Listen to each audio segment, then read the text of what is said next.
পার্থ চট্টোপাধ্যায় এক প্রশ্নের উত্তরে বলেছেন যে পশ্চিমবঙ্গে বেশ কিছু শিক্ষা প্রতিষ্ঠান যারা হিন্দুত্বের শিক্ষা দেয়, যেমন তিনি বলেছেন সরস্বতী বিদ্যা মন্দির, শিশুতীর্থ, সারদা শিশুতীর্থ, এই সমস্ত স্কুল সরাসরি আরএসএস পরিচালিত স্কুলগুলোর বিরুদ্ধে ধর্মান্ধতা এবং সাম্প্রদায়িকতা ছড়ানোর কথা বলা হয়েছে। দেখুন আমি বলে দিচ্ছি বিষয়টা শেষ করি। তারপরে উনি বলছেন যে মুখ্যমন্ত্রী একটা তালিকাও দিয়েছেন, সেই তালিকা ধরে ধরে বেশ কিছু স্কুলকে আমরা ক্যান্সেল করেছি, পারমিশন ক্যান্সেল করে দিয়েছি। প্রথম কথা হচ্ছে আরএসএস এর যে সংস্থা অখিল ভারতীয় স্তরে বিদ্যাভারতী শিক্ষা সংস্থান, পশ্চিমবাংলায় বিবেকানন্দ বিদ্যা বিকাশ পরিষদ, তার আন্ডারে প্রায় 350 স্কুল পশ্চিমবাংলায় চলে।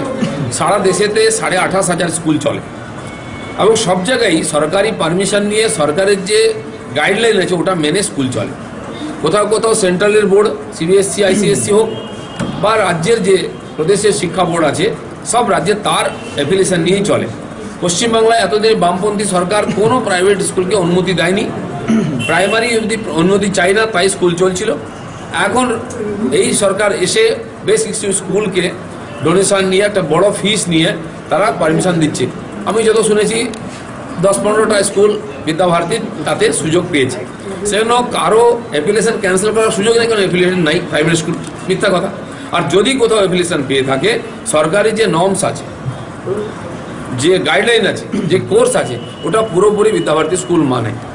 উল্টো দিক থেকে যে মাদ্রাসা চলছে, খ্রিস্টান মিশনারি স্কুল চলছে, হয়তো সংখ্যালঘু যে প্রোটেকশন আছে তার সুযোগ নেই, তারা চালাচ্ছেন, সেখানে তো রীতিমতো দেশবিরোধী গতিবিধি চলছে। মাদ্রাসা শিক্ষায় যে স্কুলে পড়ানো হয় সেখানে ভারতীয় কোনো মহাপুরুষের জীবনই পড়ানো হয় না, সব বিদেশিদের পড়ানো হয়। ভাষা বিদেশি, সংস্কার বিদেশি, মহাপুরুষ বিদেশি, ইতিহাস বিদেশি, ভারতের ইতিহাস পর্যন্ত পড়ানো হয় না।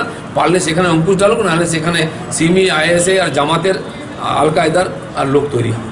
মূলত যে অভিযোগ